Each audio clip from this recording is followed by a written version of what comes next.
Hello! Aujourd'hui on se retrouve pour te créer une routine sur mesure pour tes cheveux avec une faible porosité. Alors ne t'inquiète pas, je vais t'expliquer tous les termes d'ici quelques instants et te montrer comment choisir les bons produits. Aujourd'hui, ces routines vont plutôt être axées cheveux texturés puisque c'est vraiment mon domaine d'expertise. Mais si tu as les cheveux lisses, tu peux totalement appliquer aussi ces conseils et piocher dans ce qui t'intéresse. Si jamais tu as besoin de conseils réguliers sur tes cheveux, sur comment les faire pousser, comment leur faire prendre plus de longueur, comment sublimer leur texture naturelle et tout ça évidemment au naturel avec des produits sains, n'hésite pas à t'abonner. Aujourd'hui, la vidéo est en collaboration avec Mademoiselle Bio qui est un site qui vend des produits bio en ligne et également en boutique physique à Paris et aussi à Bordeaux. Avec eux, j'ai co-créé un pochon qui s'appelle Hair Boost, qui est là pour justement t'aider à la pousse, à fortifier tes cheveux et à retenir tes longueurs. Dans cette vidéo, je vais me servir des produits qu'il y a dans le pochon Hair Boost pour t'expliquer comment créer ta routine pour cheveux peu poreux. Mais bien évidemment, mes conseils seront beaucoup plus généralistes et tu pourras t'en servir comme support pour créer ta propre routine. Si le pochon Hair Boost t'intéresse parce qu'il est à un prix très attractif pour le nombre de produits et évidemment tout est en full size, n'hésite pas à checker la barre d'infos en commentaire, je t'en reparle d'ici quelques instants un petit peu plus profondément. Première chose importante, qu'est-ce que la porosité? Je vous ai posté une vidéo sur Instagram, d'ailleurs je te poste plein de conseils très régulièrement, donc n'hésite pas à me rejoindre parce que vraiment j'alimente beaucoup plus mon Instagram en conseils capillaires et skincare. Et au-delà de ça, je vous ai posté une vidéo qui vous a beaucoup plu et qui vous a vraiment aidé à comprendre la porosité. Vous avez été plein à me dire merci Gabi, j'ai enfin compris pourquoi mes cheveux n'aimaient pas ça, pourquoi il faut que je prenne plus ça et à comprendre ce qui fonctionnait finalement pour vos cheveux. La porosité, pour faire court, c'est un petit peu comme les types de peau. On n'a pas tous les mêmes types de cheveux, on n'a pas toutes les mêmes spécificités. Donc je te laisse avec cette vidéo ultra courte, certes en format Instagram, et je reviens tout de suite après pour te créer ta routine. La porosité, c'est quoi? C'est la capacité de ton cheveu à absorber un soin. Il n'y a pas de bonne ou de mauvaise porosité, il n'y a simplement que des soins adaptés. C'est pourquoi connaître sa porosité, savoir ce que ses cheveux aiment, savoir comment ses cheveux réagissent à tel ou tel soin va te permettre de choisir, sans jamais te tromper, les soins qui seront le plus adaptés à ta texture de cheveux. Comment on va analyser sa porosité? Alors, pour les porosités plutôt faibles, c'est assez simple. On va avoir en fait des cheveux qui sont naturellement brillants, plutôt lisses, mais c'est pas toujours le cas. On va avoir aussi la faculté à détester tout ce qui est gras. Hein. Clairement, si tu détestes tout ce qui est gras, les bains d'huile tu ne supportes pas, les beurres végétaux c'est pas du tout ta tasse de thé. Vraiment, ça va être un gros indicateur que ta porosité est plutôt faible. Si tu as également les cheveux qui se démêlent plutôt facilement, on va dire en moins de 5 minutes, que tes écailles sont bien plaquées sur ton cheveu, tes cheveux s'en mêlent peu. Et également, si tes cheveux ont tendance à s'en mêler sur la fin, et pas au niveau des racines, ça va plutôt être un signe de porosité faible. Le nombre de produits et la quantité de produits que tu vas utiliser. Par exemple, si tu as besoin que de 2 voire 3 produits maximum dans ta routine, ça peut être un indicateur de faible porosité. Et également la quantité. Utilise plutôt une quantité petit pois ou noisette, là on sera sur une porosité faible parce que si tu surcharges trop, si tu en mets trop, tes cheveux vont très mal réagir et vont être poisseux, lourds, bref. Ensuite, la porosité plutôt moyenne. Donc, on va avoir les cheveux un peu secs, parfois un peu ternes. On va avoir un démêlage plutôt normal. Donc, on va avoir les cheveux globalement emmêlés, on va dire à partir des longueurs. Et le démêlage va se faire, voilà quoi. Puis pareil, ça va dépendre d'où tu te situes sur le spectre. Tu vas aimer faire des bains d'huile, mais par exemple, des huiles qui sont pas trop lourdes, pas trop grasses, enfin voilà, des huiles quand même un petit peu légères. Et parfois, effectivement, tu peux avoir des gonflements s'il y a beaucoup d'humidité ou une tendance à faire un petit peu de frisottis. Pareil, au niveau de la quantité de produits, tu vas pouvoir avoir 3, 4, peut-être 5 produits dans ta routine et tu vas utiliser des quantités moyennes, c'est-à-dire entre une noisette et 1 ou 2 grosses noix en fonction. Et pareil, tu vas préférer notamment appliquer tes produits sur cheveux un petit peu humides pour la porosité plutôt forte. Donc là, ça va concerner en général les cheveux du spectre, on va dire un peu plus bouclé, frisé à crépus. Mais là encore, c'est une généralité. On peut avoir un cheveu crépus peu poreux, on peut avoir un cheveu ondulé comme le mien très poreux, ça va vraiment dépendre, il y a de tout. Et globalement, ce qui se dégage en fait d'une porosité très forte, c'est que déjà, le démêlage est très long, et il y a beaucoup de nœuds. Mais les nœuds ne vont pas seulement être là, ils vont en fait se faire dès la racine, puisque en fait, les écailles, en fait, quand le cheveu va pousser, les écailles vont être plutôt relevées, et donc du coup, les nœuds vont apparaître dès la racine, et donc ça va être en général un calvaire. La particularité des cheveux très poreux, c'est qu'ils adorent les huiles, et ils ne peuvent pas s'en passer. C'est-à-dire que moi, je peux me mettre de l'huile de ricin comme ça sur mes cheveux, sans avoir un effet friteuse pendant plusieurs jours, c'est-à-dire que les premières minutes ça va être gras, mais à la fin de la journée, mes cheveux auront tout bu.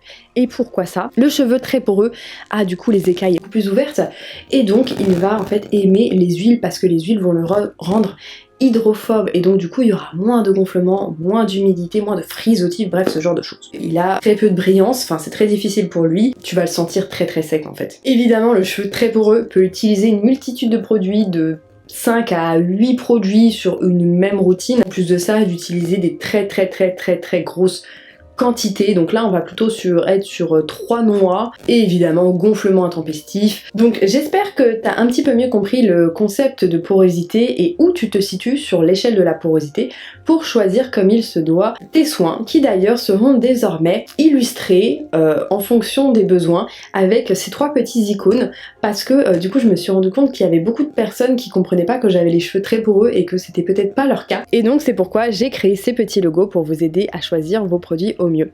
Voilà, j'espère que tu as un petit peu mieux compris le concept de porosité. Première chose qu'on va faire justement pour créer sa routine, si ton objectif est un objectif de pouce, que ça soit plus ou moins long, peu importe ta longueur normale, il va falloir stimuler en fait au niveau du crâne. Et le problème quand on a les cheveux peu poreux, c'est qu'en fait tout ce qui est bain d'huile, en fait on va détester parce qu'on va jamais réussir à les laver, ça va être poisseux, on va faire 15 shampoings, on va vider notre bouteille, bref. Donc l'intérêt c'est de vous proposer un produit spécifiquement pour la pousse au niveau des racines qui ne vous donne pas d'effet gras lorsque vous allez le rincer. Et ce produit, à savoir le sérum croissance, sera parfaitement adapté. Pourquoi? Parce qu'en fait les ingrédients ne sont pas 100% huileux, et ça va vraiment être un sérum à queue. En plus de ça, son embonpoint est très facile pour répartir sur les cheveux. Comment savoir si ce sérum va être adapté à notre porosité faible? Eh bien c'est simple. Si les premiers ingrédients sont de l'eau et des extraits à queue, donc c'est-à-dire non huileux, ça sera une très bonne chose. Si les huiles, par exemple ici, l'huile de moutarde arrive en milieu de composition, ça va être aussi une très bonne chose. On va également retrouver de la silice végétale, de la spiruline qui est très bien, c'est un très bon soin protéiné pour les cheveux, et donc ce sérum est parfait pour les porosités faibles, pour booster la pousse. Je récapitule, pour les sérums, on va privilégier les sérums à base d'eau et d'ingrédients aussi actifs comme la spiruline, la silice, et des ingrédients aussi vasodilatateurs comme le camphre.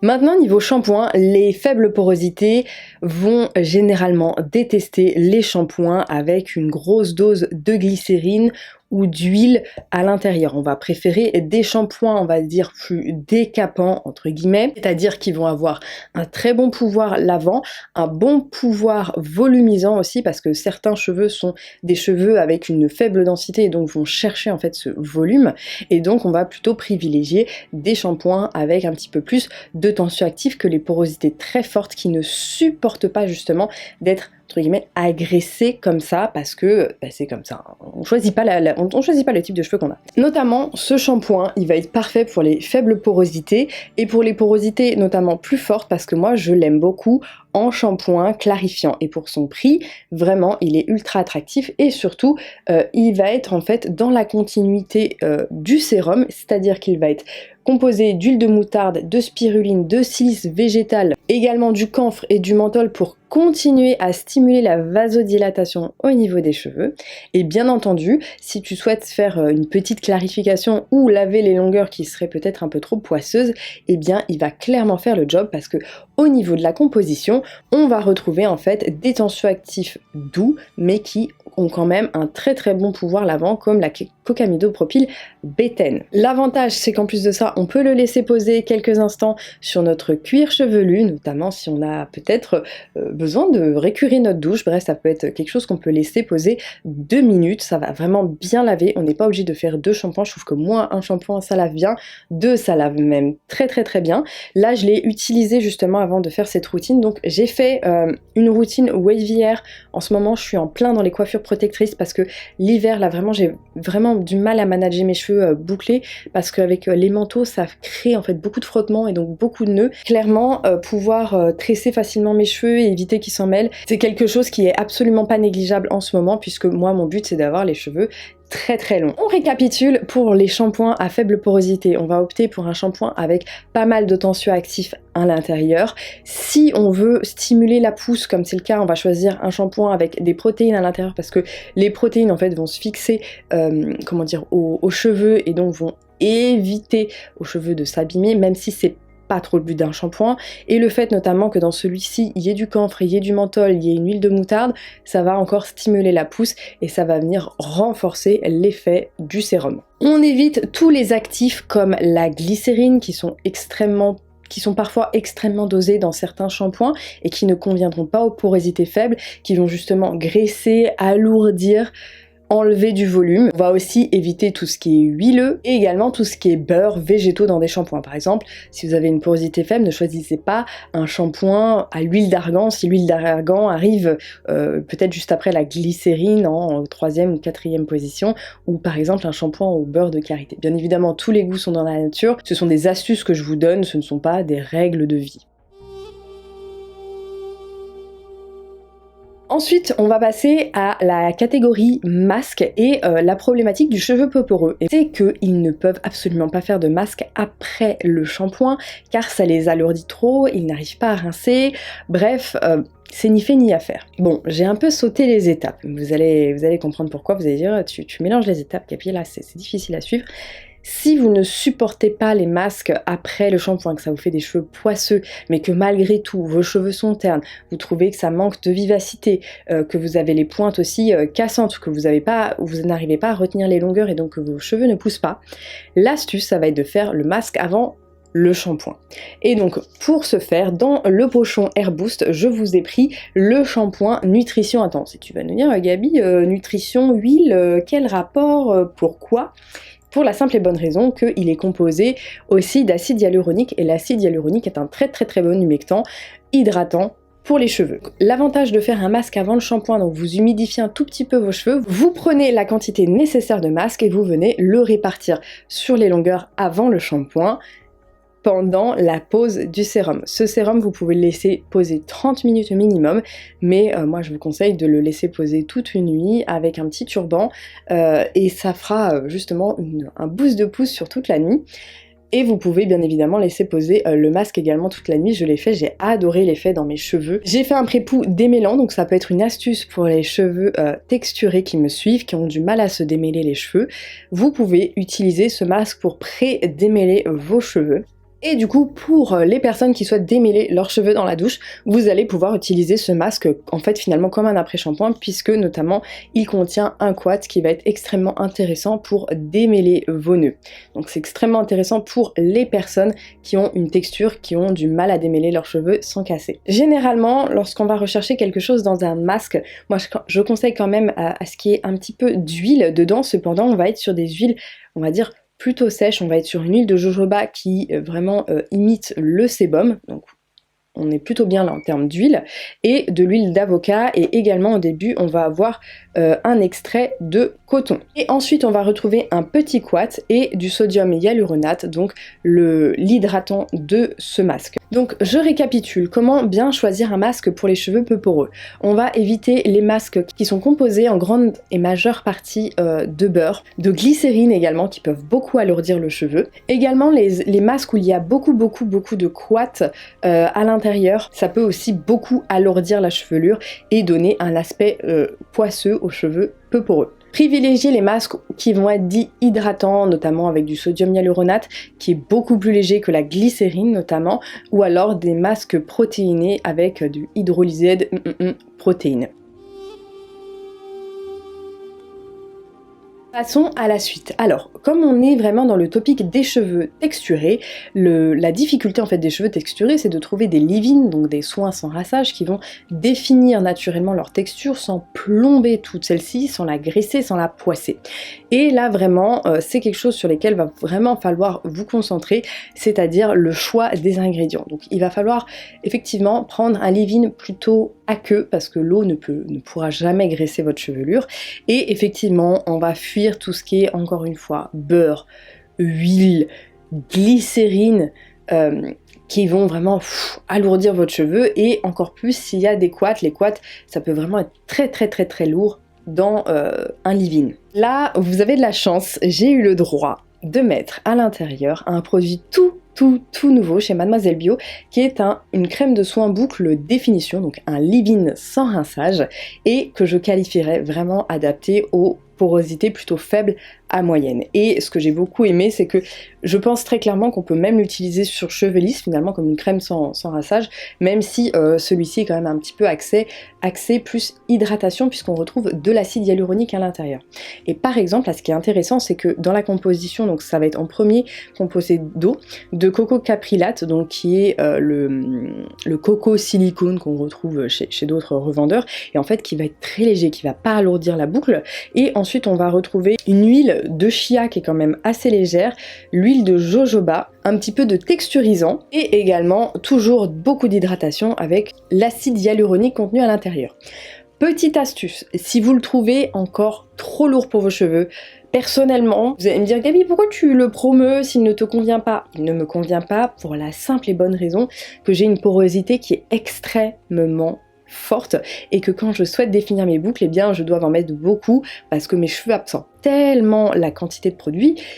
Bon bah en fait tu sens mon cheveu il est mousseux, donc ça manque de produit. En revanche, donc je me suis coiffée avec ça et l'autre produit que je vais te présenter après. Eh bien écoute, là je trouve mes cheveux extrêmement légers. C'est des tresses qui ont défini mes cheveux. J'ai pas mis une grande quantité et très clairement on sent que mes cheveux sont très bien hydratés. Il y a une belle brillance. Au niveau de l'odeur, je vous ai pas dit. Je dirais de rose, mais je la trouve un petit peu tropicale à la fois. Je sais pas, je suis pas très bonne, je suis pas un très bon nez, mais voilà, je dirais de rose et tropicale à la fois. Elle est très agréable, mais elle ne reste pas pour autant dans vos cheveux. Donc je récapitule pour le choix du leave-in, on évite les produits trop lourds, très dosés en glycérine, très dosés en beurre, très dosés en couate, et on va privilégier des soins hydratants comme l'acide hyaluronique ou encore les protéines. D'ailleurs les protéines, venons-en. Si vous souhaitez retenir les longueurs, je sais que c'est le cas de beaucoup d'entre nous, le problème c'est que vous me dites oui mes cheveux ne poussent pas, je comprends pas, j'ai un problème en racine. Non, vos cheveux poussent tous les jours. C'est lié à votre génétique, mais aussi du coup aux soins que vous faites. Si vous allez beaucoup utiliser de soins vasodilatateurs, que vous faites comme moi beaucoup d'inversions, votre sang, votre cerveau va être beaucoup mieux oxygéné, le sang va beaucoup plus affluer, donc forcément aider à la pousse. Le problème c'est la rétention des longueurs, c'est qu'en fait beaucoup vous allez avoir les cheveux qui cassent et donc vous allez avoir une impression de stagnation. Et donc pour pallier à ce problème de casse, il va falloir utiliser on va dire un sérum de finition ou on va dire un sérum de protection justement avec des protéines qui vont en fait se mettre dans les petites brèches du cheveu et le renforcer tous les jours, voilà que Dieu fait.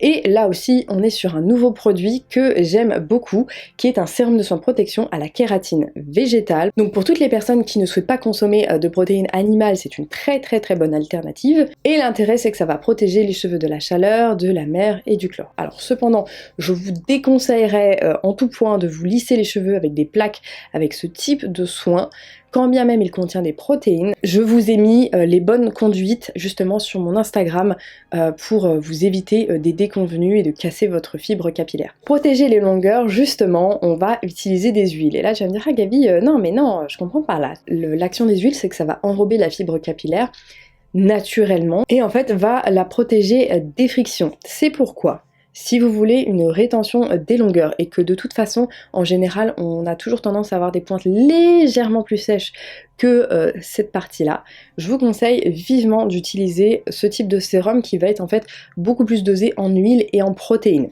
Donc au niveau de la composition, effectivement on ne va pas utiliser d'huile végétale pure sur des cheveux peau poreux. Là ça va être contre-productif, vous allez avoir des pointes toutes poisseuses, vous allez me dire Gabi non c'est bon là ton truc.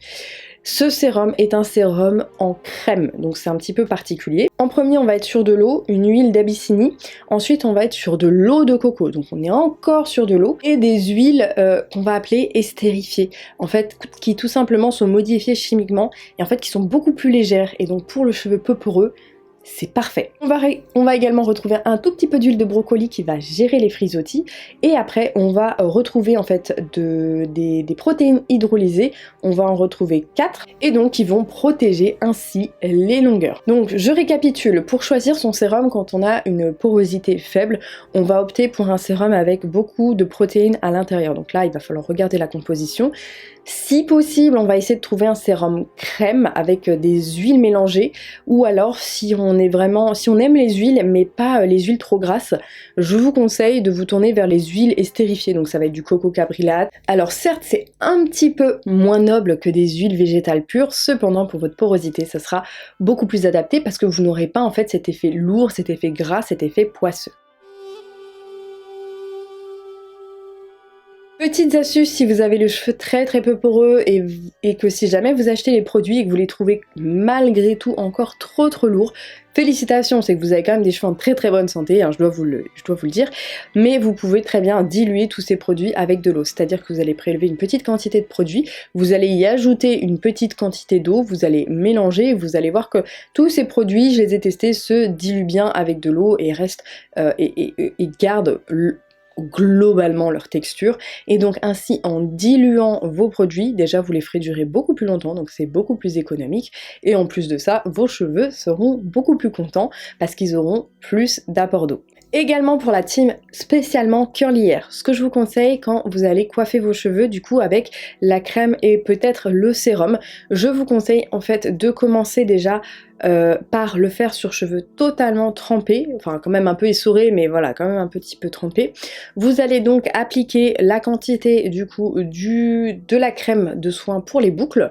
Vous allez former vos boucles soit avec votre main, soit avec votre brosse, bref, ou en faisant des finger coils, ces choses-là, bref, comme vous voulez. Et là, je vous conseille à ce moment-là de prendre une serviette et de faire ce qu'on appelle un plopping, et donc d'aplatir comme ça ses cheveux sur la serviette et de laisser vos cheveux sécher pendant 10, 15, 20 minutes en fait, jusqu'à ce que la serviette ait absorbé le maximum d'eau qu'elle puisse, et ensuite de diffuser avec la cloche pour avoir le maximum de rebond possible, pour fixer la boucle le plus possible. Et si vous souhaitez une fixation extrême de la crème de soin boucle, je ne peux que vous conseiller l'ajout d'un gel ultra fixant, comme notamment le gel de lin plus du sucre. Je vous montre la recette sur Instagram. Et si jamais vous voulez un produit 2 en 1, vous pouvez très bien utiliser ce produit si vous convient. Vous utilisez une base comme la recette du leave-in que je vous ai montré sur Instagram, et que vous voulez quelque chose d'un peu plus fixant, vous rajoutez une cuillère de miel qui va être ultra hydratant mais qui va aussi fixer votre boucle, qui va aussi fixer votre texture. Vous faites votre plopping, vous diffusez vos cheveux et tada, vous allez avoir des cheveux magnifiquement bien fixés, quoique un peu cartonnés au début, ne vous inquiétez pas. Vous prenez peut-être un petit pot de sérum comme ça, vous allez le frotter délicatement entre vos mains et vous allez qu'on active les boucles. Et vous allez venir scruncher comme ça vos cheveux, comme ça vous allez casser la carapace que le miel ou le sucre aura formée et vous allez avoir beaucoup plus de volume tout en gardant la forme de vos boucles. J'espère que tous ces conseils vont beaucoup t'aider avec tes cheveux et ta porosité faible. N'hésite pas à t'abonner parce que je donne des conseils très régulièrement sur ma chaîne YouTube et j'espère pouvoir te sortir au moins 2 vidéos par semaine maintenant, comme c'est le cas cette semaine. En tout cas, je vous remercie beaucoup pour mes retours sur ma précédente vidéo sur le culte du corps mince postpartum. Vraiment, ça m'a fait très plaisir de voir que vous êtes plein à se retrouver en fait dans ce discours. J'avais déjà donné l'idée de la prochaine vidéo qui va sortir parce que j'avais un peu délaissé la playlist Digital Influence, c'est vrai, mais là ça y est, je suis contente de reprendre parce que vraiment c'est des sujets qui moi m'ont touchée personnellement et au-delà de ça où je me suis beaucoup détestée pendant très longtemps. Et quoi qu'il en soit, je te remercie. N'hésite pas à t'abonner si tu souhaites soutenir ma chaîne parce que ça fait des années que je te propose du contenu totalement gratuit, que je n'ai jamais rien fait payer, je n'ai jamais vendu de formation pour que tu aies des beaux cheveux. Le moyen pour toi de me remercier, c'est simplement de t'abonner, que ce soit à ma chaîne YouTube ou à mon Instagram, et peut-être de soutenir en laissant quelques commentaires. Voilà Mireille Paulette, je te souhaite une très bonne journée et je te dis à très bientôt dans une prochaine vidéo.